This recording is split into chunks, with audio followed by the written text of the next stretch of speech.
of all, just want to thank you guys for taking time out of your night to spend with us.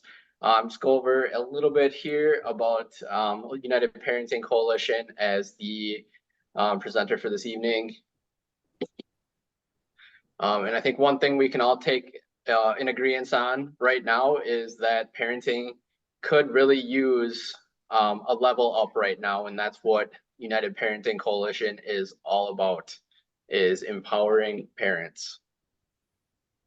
And the best way to predict your child's future is to create it. Wise words from a wise man, and something we firmly believe in.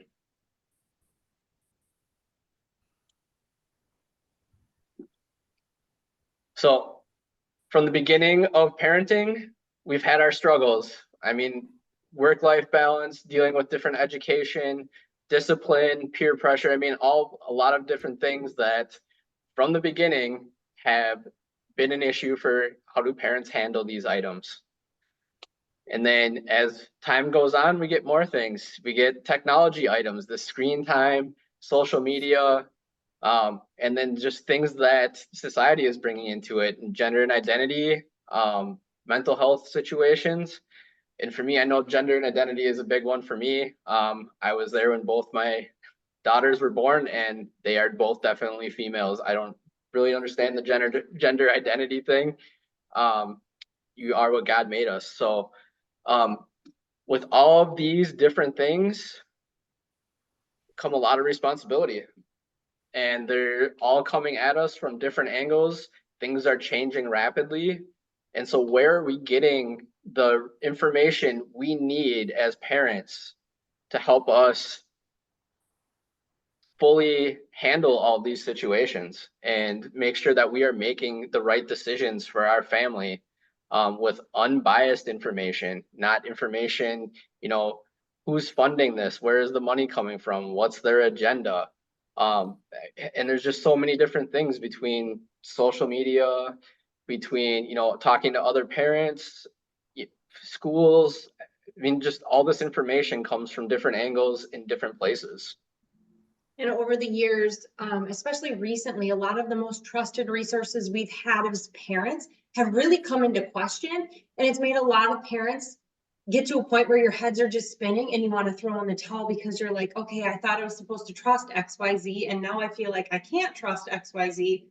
And parents have hit a point, especially up until about 2020 and now thereafter, parents have just been completely in this dizziness.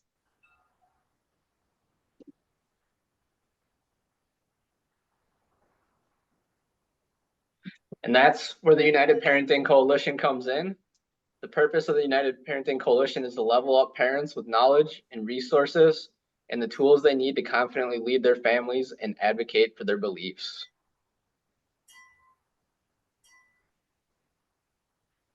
Introducing, well, us, me and my much better half here. We spent a lot of time, thanks, Linda. We spent a lot of time researching all of these varieties of topics for our own family, and know that, not everybody has the time, has the bandwidth to do that. And especially you add more of the kids to the mix in those families. You have 4 or 5 kids that are in sports, they're in this extracurricular activity, and you're trying to work and try to manage the house. And where do you have time to just go ahead and be able to find all those resources? So our job that we wanted to do is bring all of that into one place, to help families out. Yeah, I'm of the mindset in life you're supposed to work smart, not hard. And we were definitely working hard because we have quite the age gap with our children. We have a 12-year age gap between our girls. So it's like we were doing double the research because we did have such that gap. And when the message came to us from God that, why are you not creating essentially a system to help out parents because you're already doing all the hard work? It was kind of like that V8 commercial, right? Where on your forehead, I'm already doing all the research. We might as well make sure we are sharing this knowledge with other parents. One thing I do want to say as well about United Parenting is that it's a 501c3, which those of us that aren't, nonprofit nerds, that's where I was about 6 months ago to a year ago. I had no idea what any of those numbers and letters meant. But 501c3 means that we are not funded by any essentially bigwig or government funding or things of that sort, where a lot of parents were getting to the point where they're, like Mike said, questioning what's driving these resources, what funding is behind them, what, can I actually trust this, or is it being funded by something that's forcing a message? And a nonprofit is 100% funded by donors, individual, just regular for us, mom and pop people. So it's not being given those big dollars forcing our messaging. And so one thing, our focus on all these topics here on the other side of the screen in the red, with the biggest thing being faith as the cornerstone. And right now we do have our website that has all of our resources in all of these areas, whether it be the state of Minnesota and nationwide, looking to continue to build out that network. Along with the website, we like to try to host as many of these helpful webinars as we can.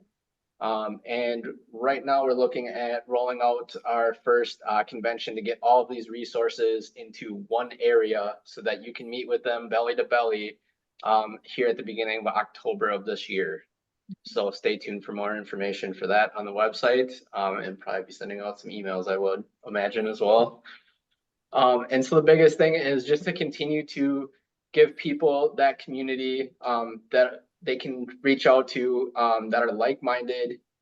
They can come to the website, visit these seminars, visit the convention, and looking to even add some type of chat community onto the website at some point in the near future as well.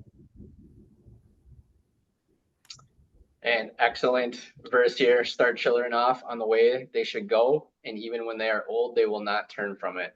Proverbs 22:6. And it looks like we may have a hand raised, so if there's any question before we turn it over to our guest speaker here, I'll give you a second. Is the convention going to be in person or will it be virtual?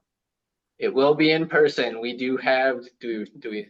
We've officially announced. Oh, yes. Okay. I couldn't remember if we officially announced, but yes, it'll be at New Life Church, the first Saturday of October. So it'll be located in Woodbury the first Saturday, so October 5th. And as he said, so if you haven't checked out the website, make sure you do, but we are looking at inviting all of our resources, all of our allies, as we call them, to be there in person.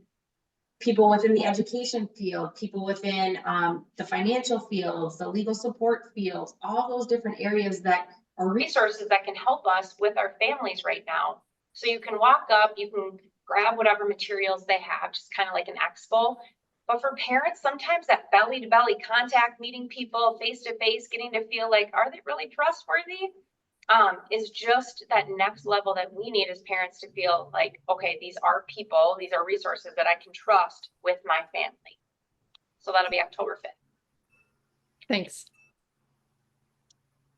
All right. One quick question, Jenna, Mike. Yeah. Do you guys have stuff printed about United Parenting Coalition yet? Where like you could hand it out to people? Yes, we have our business cards. We have some one-pagers that have kind of some general information, and then like the QR code to the website. So we do have that type of information that we can get out to anyone that would be interested. Yep. So if that's that I want next time we're together.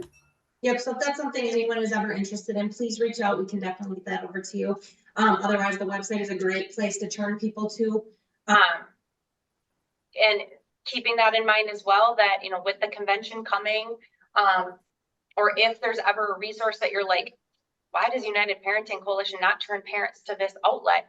Make sure to loop with us. Let us know. We are only, at this point, 6 months on the ground. Let us know, because we want to build this resource into something that's going to benefit families for years to come. And right now, with being a 6-month baby out in the world, we just know that we need as much education ourselves to continue to grow and give parents what they need. So with that, stop sharing, because it's always important to share a little bit about the organization, but we know that everyone here tonight and the people that have requested the recording already, they came for a specific reason, and tonight's reason is definitely important. When we launched United Parenting Coalition, like Mike said, faith was the biggest cornerstone, but we knew that there were main areas of focus in life right now that parents were struggling with. One of which is public safety. Because right now parents are a little apprehensive. They're a little worried when they're looking at the world and what's going on around them, thinking, I'm sending my kids out into this. So I had the privilege of actually meeting with Commander Halverson on a Zoom, I want to say about 6 months ago, actually, at this point, maybe a little bit longer. And her message was amazing. So I knew when it came time to talk about public safety, I knew exactly who to tap into and pray that she would respond and be willing to do so. So just a quick bio here. So Patrol Division Commander Sarah Halverson, and Commander Halverson, if I get any of this wrong, I pulled this from the last time you and I connected. So if this is incorrect, just let me know after. But Patrol Division Commander Sarah Halverson, prior to her appointment to Commander at Washington County Sheriff's Office, she served in several different capacities, including Investigations Commander, Patrol Sergeant, General Investigator, Welfare Fraud Investigator, SRO, and DARE and Patrol Deputy. She also spent 8 years as a diver on the Washington County Water Recovery Team. Sarah received her master's degree in public safety and law enforcement leadership from the University of St. Thomas and her bachelor's degree in criminal justice from St. Cloud State University. In her free time, and as a mom, this is what gets my heart excited. In her free time, Sarah enjoys home improvement projects in an attempt to make her family's hobby farm a home. She is also the mother of 4 children and enjoys cheering them on in their given activities with her husband, Adam. So with that, I will turn it over to Commander Halverson, who I know has amazing knowledge that she wants to share tonight. And of course, a huge thank you for you sharing your evening with us. I'm excited. Well, I don't have anything super prepared because I kind of wanted to gauge the audience and find out what you wanted to hear about. But with my bio, I've been at the sheriff's office for 24 years now. Like Jenna said, I am the mom of 4 children. They are the reason I get up every morning. And keeping our kids safe is really important to me. As you heard, I was involved as a school resource officer. That was for the Matamidi School District, which is one of the districts that we provide policing services for here at the sheriff's office and not through a municipal police department. So as I think about my career in youth, when I started as a deputy, we went to underage drinking parties. Kids were out and about, after curfew, out running around. And how things have changed. That so isn't the case anymore. Now when we talk about youth, we're talking about learning how to game safely, play your PS5 and your Nintendo Switch, and because you can interact with strangers on those machines. Internet safety, sexting, sending nude photographs where people then bribe our youth. Learning who and who isn't a trusted adult. Cyberbullying, things like that. When I was a kid growing up, it's hard to be mean to somebody in person, right? Especially when you're raised to be a kind human being. It's much easier to be a keyboard warrior and say some really rotten things to our kids, which I think is some part of our mental health challenges right now. So if anything, I really wanted to focus on those electronics and internet safety, and because that's where our kids are really communicating, whether it be with other kids, my kids themselves. They do have access to smartphones. I have 3 girls and a boy. My boy doesn't have a phone yet. He's 11. And I see these kids come to our house and they're all on their phones. So we have a basket now and they have to put their phones in the basket when they come to visit at our house. But it's one thing I wanted to touch on because it's so prevalent, and the things that happen online with some of the apps. I prefer some apps over others. And those are some things I wanted to talk about, but I also want to hear from you, since I'm speaking to you guys, what you want to hear about, whether that be law enforcement in general, public safety in general, trends we're seeing, maybe not only with our youth, but give it to me. What do you want to hear about?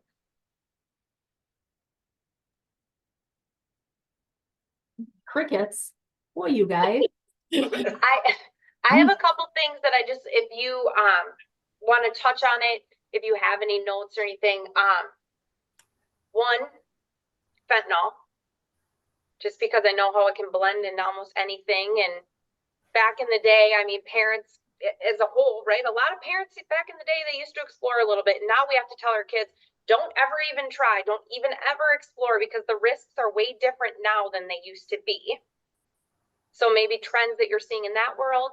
And in addition, just because I've had a sneak peek a little bit, talking a little bit about sex trafficking and how it isn't, from at least what I've learned from the Washington County Sheriffs, how it's not exactly what I think a lot of us envision, especially here in the metro of Minnesota. Sure. Thanks, Jenna. That helped. Prior to coming to the patrol division, so I asked for a reassignment and it was time for a change. So I had been working in investigations. I actually worked in investigations for about 2/3 of my career. So prior to January, I was the commander of investigations, which included general investigations, the drug task force in Washington County. It's a multi-jurisdictional task force comprised of Washington County and then task force members from municipal police departments in the county, and then the East Metro Sex Trafficking Task Force. So to talk about sex trafficking and what we're seeing in the metro area, there's two things. There's one way that can affect our youth that I saw locally here that was very frightening to me. And there's another way they're actually Chinese immigrants or Chinese nationals that come over on visas. They think they're going to be doing legitimate work. And what happens is they begin employment with, we call them Asian massage parlors. So how many of you live in the metro area besides Mike and Jenna? Linda, Michelle, do you? Kinda. Okay. I'm down in Hastings, so a little further south, but I guarantee you've seen these. So we have like legitimate spas where you can get a massage, right? And then we have those little massage parlors in the strip malls that have like a little red sign that flashes that says massage. You've seen them, I promise you. And if you were to sit in a parking lot long enough, you'd see just men coming in and out for massages. And they're not massages. Their sexual things are happening in there, and we call them amps. So they're Asian massage parlors. There's actually a website, kid you not, it's called Rub Maps. And that's where it's primarily men that are getting these services. Find out if they provide sexual services at these massage parlors. And they're totally illegal. But what happens is these Chinese immigrants are coming here on visas. Someone will take their passport, actually usually have them live in this massage parlor. Usually there's cots set up in the back. They're living there. They don't know what to do. They don't have family. They don't have friends. They're being paid minimally to provide sexual gratification.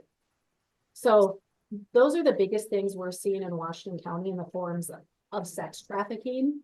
It's not what you'd think. There's a lot of Asian massage parlors. So we have been working with the cities and communities to really work on those individual ordinances to try to prohibit those or make sure that all of the people providing massages are licensed. So that's one thing that we're starting to do. Back in the day, they used to send undercover officers in. We learned that wasn't a great idea. Law enforcement learned that as a whole. So now what we're doing is we're stopping men that are coming out and finding out what's going on in there and then trying to work backwards. So that's one thing that's going on with sex trafficking. Another thing we have seen, a local girl here, actually, she was from Oak Park Heights, was on Instagram, and she had people following her on Instagram. Another young woman reached out to her and said, hey, you want to make some money? We just dance on party buses, that sort of thing. She probably didn't have the kind of parents that we wish she would have. And, so she was out dancing on party buses, which turned into sexual acts. And it was another woman that actually recruited her. So when we traditionally think of traffickers, I think of men, right? That's what I thought of until I learned more about it. They do use women to recruit, and that's happening in our backyards, utilizing social media, which is pretty sad. Because of the work she was doing, we call them commercial sex workers. And because she turned into a commercial sex worker, mind you, she was only 17. She got into fentanyl and she overdosed and died. So that was a hard one for all of us because we knew what she was doing and we were trying to really work with her. So that any questions locally on sex trafficking or anything I can answer before I move into fentanyl? I don't think so. You'll never look at one of those little massage parlors in the strip mall again the same now. I guess I do have a question. So we have a massage therapist who actually comes to my employer, and we get 15-minute table massages. The company pays for it, whatever. And I've asked her if she would be willing to come here to Hastings. That's in Cannon Falls. And she said, no, we can't because Minnesota is cracking down on massage therapists and their licenses. You have to have a license for each city. So is that because of all of this sex trafficking? Probably it has to do with that the unauthorized activities of massage therapists that are, they're not in it for the right reasons, or they're Chinese nationals being trafficked. So, Right. Yep. So you have to basically, if those cities have ordinances, which all of them in Washington County do now, you have to register with the city, provide them with your license, have a background check to actually operate as a therapist within the city. Good. That's good to know. Thank you. You're welcome. Yeah, Linda. And yeah, would you say that the whole pornography thing just really feeds into this demand for these massage parlors and the whole sex market, I guess? I think there have always been commercial sex workers. I think, from, back when we used to call them prostitutes, now the PC word is commercial sex workers. Whether that stands from outside of Clark County, outside of Vegas, where it's legal, to, I guess I don't know if pornography would contribute to it or not. And what's interesting is a lot of these men that we have stopped coming out of, we call them amps, leaving massage parlors, are married. So it's just purely sexual gratification from a stranger that, they don't have to make phone calls. They don't have to be caught on their phone that happens too, making dates. There's all kinds of websites out there that you can connect with commercial sex workers in the Twin Cities here. They don't have to do that. They can just walk into one of these Asian massage parlors if they have a subscription to Rub Maps and find out that they provide illegal services for sexual gratification. Okay, thanks. Yeah. Aren't you glad you asked? It's kind of discouraging, isn't it? It is, but it's something especially, I know it affects both genders, but especially as parents of girls, that's definitely something I've been more aware of and wanting, like her story about the Oak Park Heights girl. It doesn't always happen the way that I think parents think. So I've always wanted to try to be as knowledgeable as I can.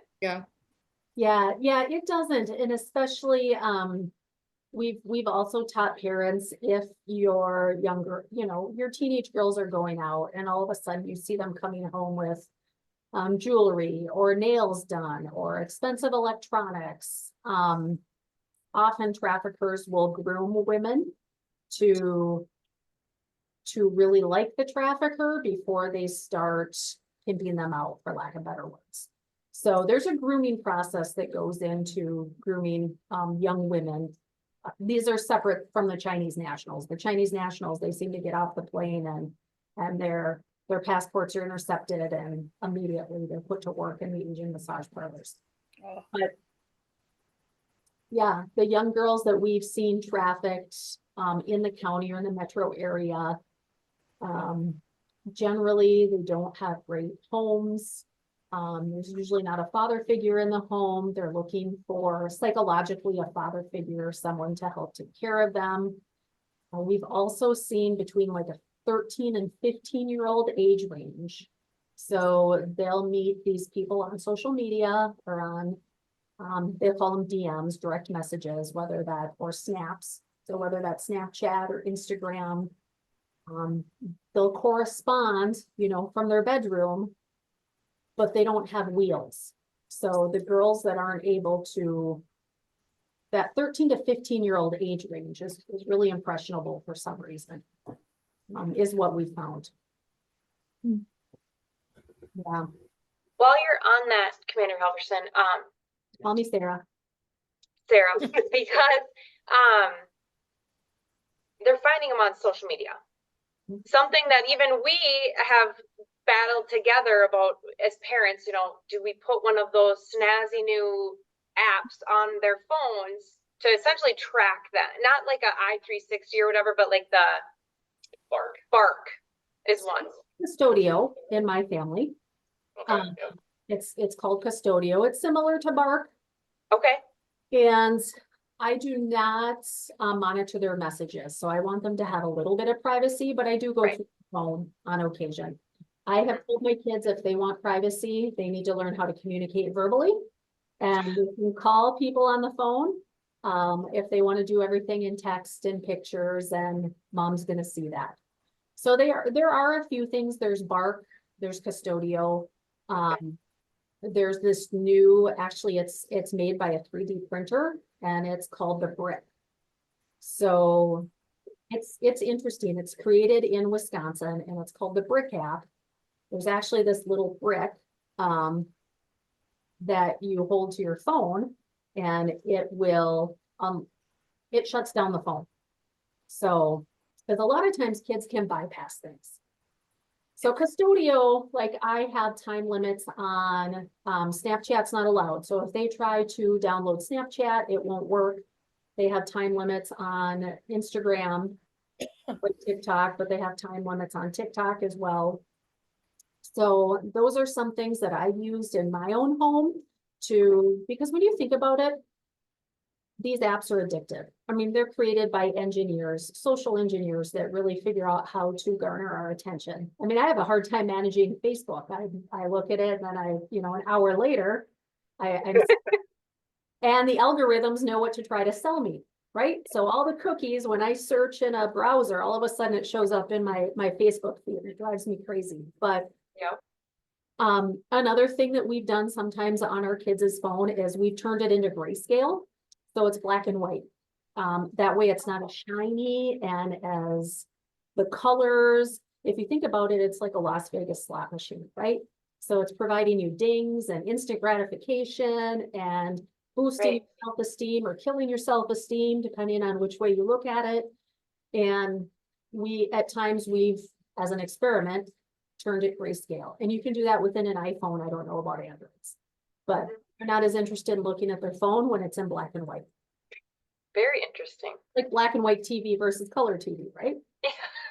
Very true. I Yeah. like that idea. Okay. So those are some tools you can put on the cell phone. There's also screen time limits within the iOS system or Apple. That's a little easier to bypass. You can hit just 1 more minute. Yeah, it's something. I tell you. Yep. They find their workarounds. They figure it out quick. They do. We also have a PS5 and a Nintendo Switch. So I run those from my cell phone as well. There's time limits. There's times they can play. There's certain games they can play. Oh, very cool. Okay. So that's helpful as well, because with boys, you guys only have girls, right? We do personally, yeah, but we Boys and some video games. Oh my. Yeah. It'd just be easiest for me to tell them they can't have any of it, but trying to do moderation. absolutely. So fentanyl, yeah, fentanyl is scary. we're considered we participate in HIDA, which is a federal program, the high intensity drug trafficking area. We're considered a high intensity drug trafficking area because we have 35 through the metro area. And that comes straight from Mexico, right? So most of our meth, 25 years ago, we had clandestine lab operators because people were making meth in rural areas of the states. That's not happening any longer. That's when they put limits on Sudafed and the things you needed to do to make meth. Now it's coming straight from Mexico. So it's coming straight up 35. It actually oftentimes goes all the way to Duluth Superior, and they put them on boats as well. And then Chicago is a huge hub in Milwaukee. So 94 comes through Washington County, which is important. So we're a big hub of drug trafficking organizations. Fentanyl is huge, absolutely huge. So one of the things we've seen in the last couple of years is fake Percocet pills. So they call them M-Box 30s, Perc 30s. They're little blue pills. They make them they use a pill press, and they'll put a little M on them, sometimes a 30, and they're full of fentanyl. So I've told my kids, whatever you do, don't ever, if anybody offers you a blue pill, my oldest just went to college last year. She just came back home from college. And people have talked about pills and pills at school. So I'm glad that we had so many talks with them and they have heard this from a young age. Don't take anything anybody offers you, including marijuana. Even if now that it's becoming legalized or is legalized, even if it's packaged, right? Where did that package come from? It's just so scary. It really is. But fentanyl is huge. So with that, especially now that it is legal, have you seen any fentanyl traces in any of the marijuana that's coming from these more legalized shops now? So we haven't, because there's no shops that have been opened. So what I understand is the state, has to run through this cannabis. I don't know the correct term for it. They had the woman that was going to run it, have somebody else, the Office of Cannabis or whatever they're calling it at the state. Office of Cannabis Management. Is that what it is? Yeah, and they're trying to move up the licensing. It won't be ready till maybe a year from now to legal sales, hopefully. Actual shops, right? Yeah, if they have any product grown, it's a mess. I know. So the illegal drug dealers right now are having a heyday because you can have marijuana, but you still have to buy it from drug dealers, and it's not being regulated unless you're getting it, from Colorado, or it's being sent in.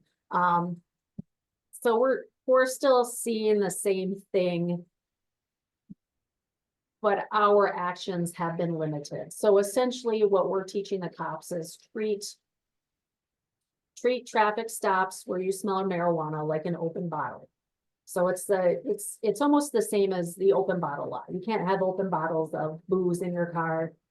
Right. You can't smoke dope in your car is essentially what's happening. So we haven't seen a change because we don't have any regulated shops in the state yet, is my understanding, until 2025. So everything we're still seeing is purchased from illegal drug dealers, but it's legal for them to have it. Might be ironic. Yeah, very ironic. Okay, another question that I have, with carjackings, they definitely took a huge spike. I don't think they've come down. They're not highlighting them as much as they were a couple of years ago. They were definitely really highlighted on the news and just in general on social media, and it's definitely gotten quieter.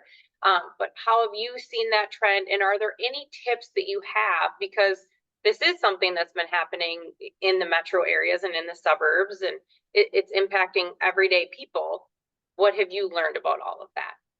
Sure. So we have seen carjackings go down, at least in Washington County.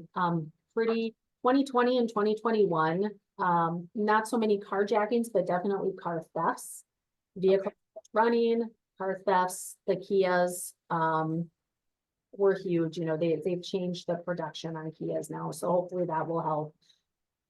But some things, one thing I learned that I didn't know, I recently learned this, if you have Sirius radio, if you buy a new car, they'll give you a new, like a subscription for free to Sirius, that satellite radio.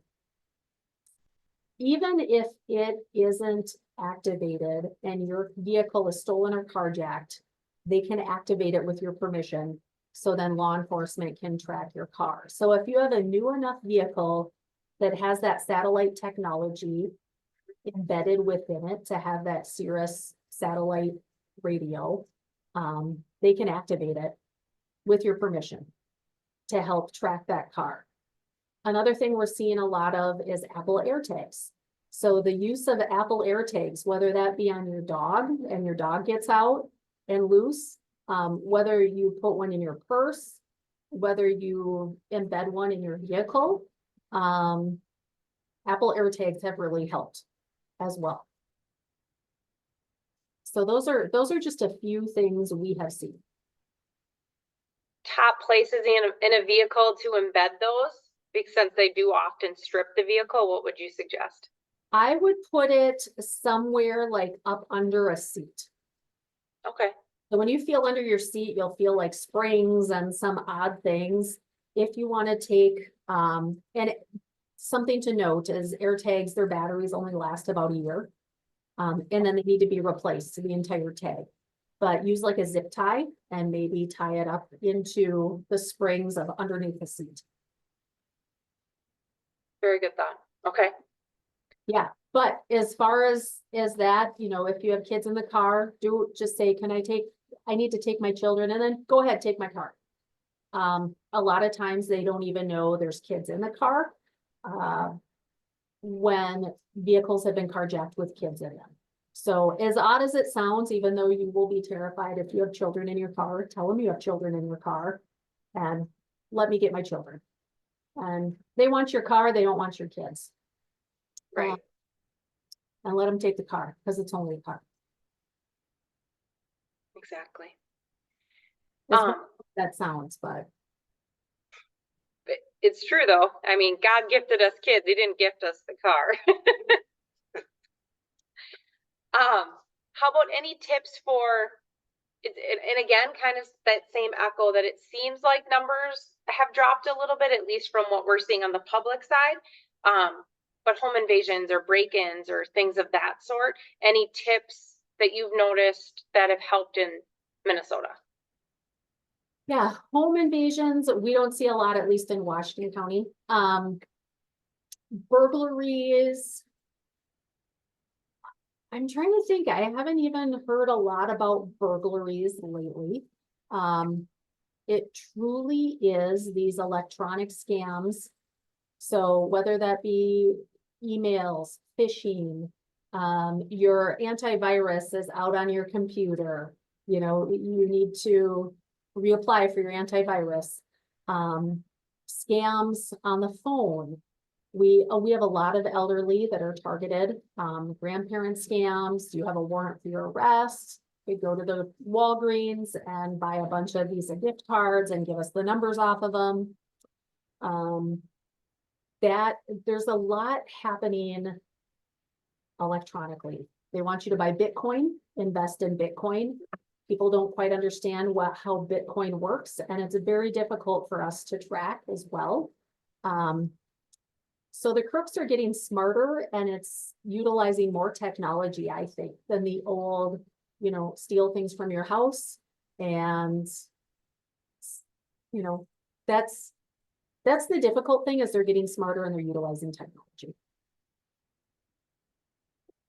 You can't blame them, right? I mean, it's the whole, again, work smart, not hard, but right, it works against us a little bit. And they're usually offshore. Like there's a lot of Nigerian, Jamaican scammers that are targeting Americans. And then once the money goes offshore, it's difficult for us to track it or even get it back for the citizens, which is heartbreaking and very difficult. So you already shared a little bit about with your older kid, especially, it sounds like talking about, don't take the blue pills, something that you talked about, you said for years. But just in general, what have been the top things you've shared with your own kids, as a parent? Probably because you have a better eye, you have a better knowledge base than most of us. What are the things you've really taught them and made sure you ingrained over and over? Yeah, well, and I'm married to a cop, so our poor kids have like 2 cops as parents. I have a really hard time with Snapchat, so we battled with Snapchat. As if any of you have older children, or as our children get older, a lot of them will use Snap for their texting platform. So they will snap back and forth. The issue I have with Snapchat is if there's any sort of bullying or cyberbullying or things going on Snapchat, if you take a screenshot of it, it notifies the person that sent it. So it's almost, I don't want to say it's being an advocate of cyberbullying, because I don't think that's the purpose of Snapchat, but it makes it difficult to try to protect yourself on the platform. Yeah. There's also the Snap Map. So I've had issues with my kids with the Snap Map. Those of you that aren't familiar with Snapchat, if you sign up to have Snapchat on your phone, on your mobile phone, and it's a mobile app, it automatically puts you on a Snap Map. So anybody that is friends with you on Snapchat can see exactly where your phone is at. And that's terrifying to me. So basically, and you can see the amount of kids that are tracking the other kids, or can see where they're. That also happens with iPhones. So you can share your location on iPhones, and that's common. Like, our kids are sharing their locations with other kids, and unless you're in their phone and you're talking with them, you don't realize that this is commonplace. So our kids can't share their location. I know where they're at, but they can't share their location with other kids. Yeah. And I've tried to explain to them, even though you're friends with somebody on Snapchat, there's also people that make dummy accounts. So if you look at teenagers on Instagram or Snapchat, on their profile, it'll say like Woodbury High School, class of 24, and a picture of them. We actually had a young man in the county that he had his computer stolen out of his car. And with that, and he had nude pictures on his computer of himself. Yes. I've also told them, whatever you do, don't take naked pictures of yourself. They've told me they've been asked frequently for nudes or for pics. It'll say, send me a pic. And all the teenagers know what that means. And if naked pictures are sent, they'll see all your contacts in your Instagram account or your Snap friends, and they'll send a picture. They'll tell you, give me $1,000 or I'm going to send you a naked picture to all of your friends. So that happens frequently in our own community or in the county here that we've seen. Lots of bribing after nudes are sent. So I've really talked to my kids about sending pictures. So they're not allowed to send pictures either of themselves to people.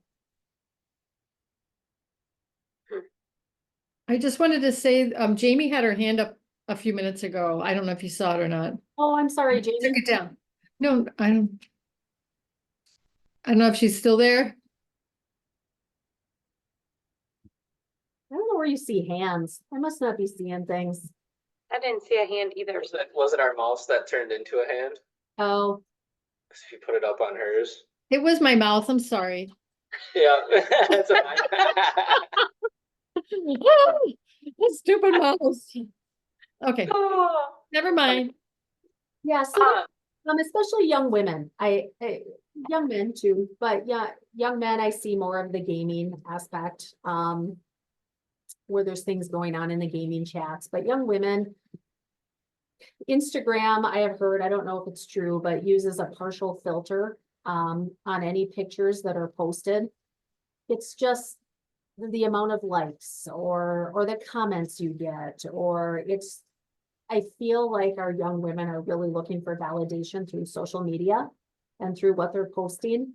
So really raising strong kids is difficult in this culture right now. It truly is. And they see all these influencers, right? So you see these beautiful influencers that they follow on whether it be YouTube or TikTok or Instagram, and real people don't look like that. Right. Mhm. Absolutely. Any other questions?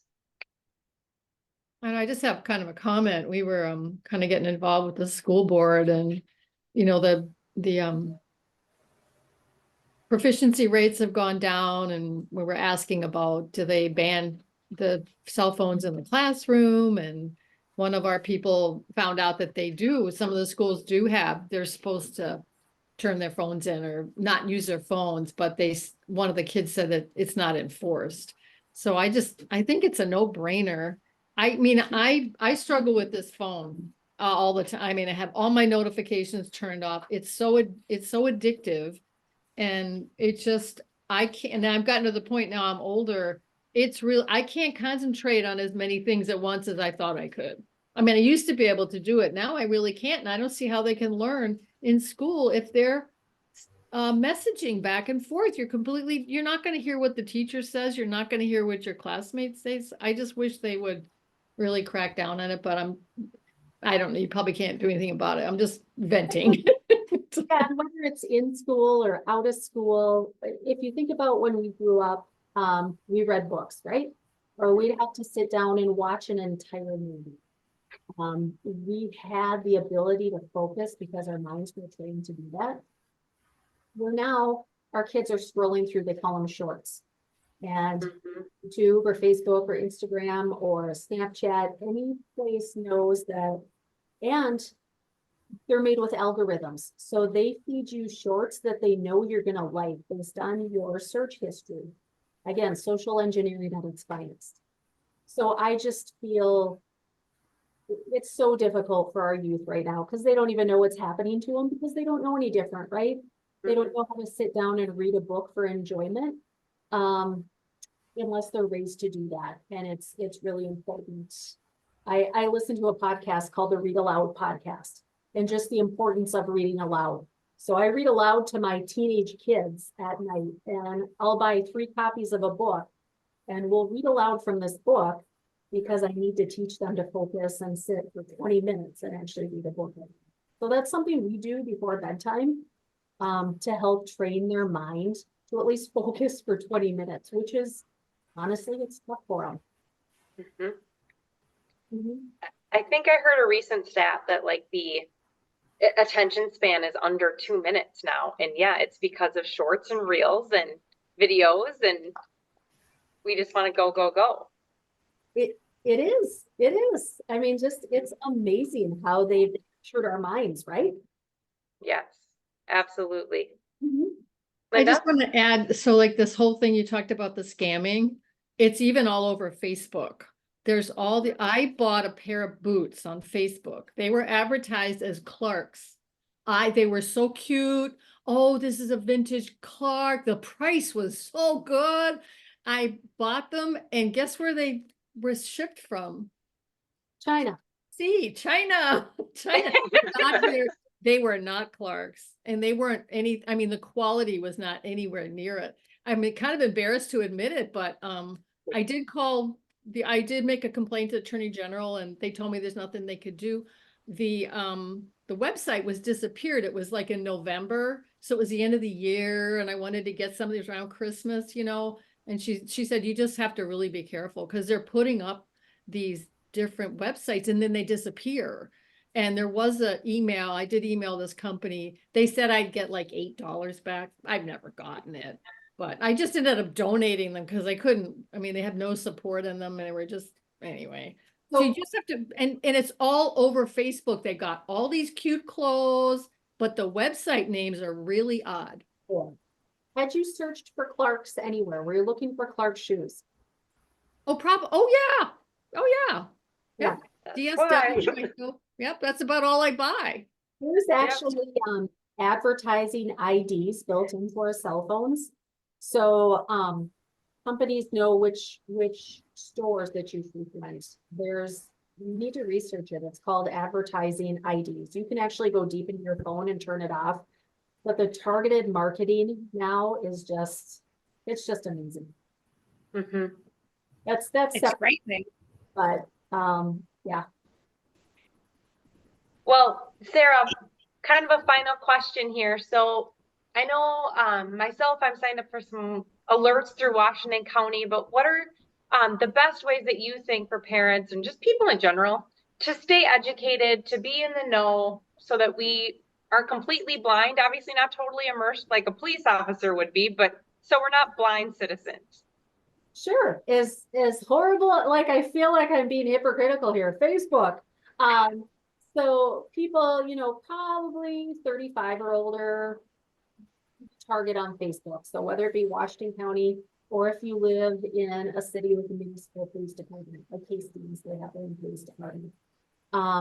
We will push things out on Facebook, and because we know that people that follow it will see things. So if you're signed up for alerts, that's probably our code red system.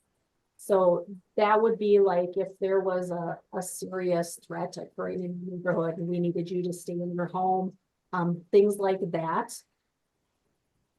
But minor things or current scams going on, we have somebody that calls people all the time that says they're a sergeant from Washington County and you have a warrant for your arrest and Yeah. you need $1,000. Things like that we push out on Facebook. Okay. We do utilize X, which used to be Twitter, and Instagram as well, but we're not as good at it. We're basically targeting people that utilize Facebook. I guess I got one more. And there might not be an answer to this, but I mean, we've seen kind of, like you said, 2021, we've seen an increase in carjackings. I mean, the fentanyl thing has kind of increased. Is there anything that's maybe not really hit yet that's maybe kind of trending that maybe we should be looking out for? I mean, I don't know what that could potentially be, if there is anything, but I figure, that, I mean, it starts somewhere. Yeah, I mean, one thing that's really been emerging that I don't understand enough yet myself is this whole Bitcoin phenomenon. You'll see Bitcoin ATMs. I don't quite understand it or even how it works, but I know that the crooks are really targeting Bitcoin. So if you invest in Bitcoin, if you operate in Bitcoin, it's kind of like this little underground thing where people are stealing and trading and frauding in Bitcoin. So I guess I have to learn about electronic currency now. So that's something new and something that I'm not educated enough on yet myself to even educate you guys. But it's something that's really emerging, and I think we're going to see a lot more of it. Wow. Okay. I have one quick question, and I don't know if you can answer this one or not.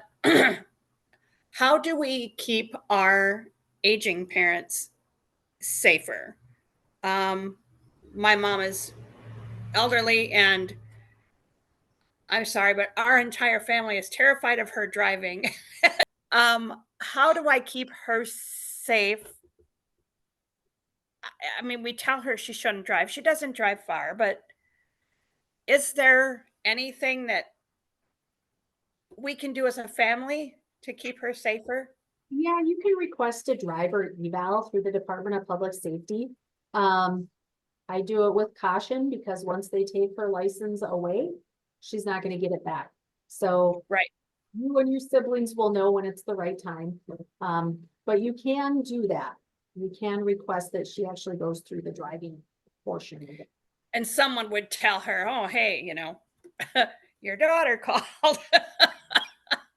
No, they would probably tell her that. Another Yeah. thing that happens is if we stop the elderly, and they clearly, whether they're driving down the middle of the road, they're driving 20 miles an hour in a 55, Sometimes we will stop those people, and if we think they shouldn't be driving, we will submit a driver eval request to the state as well.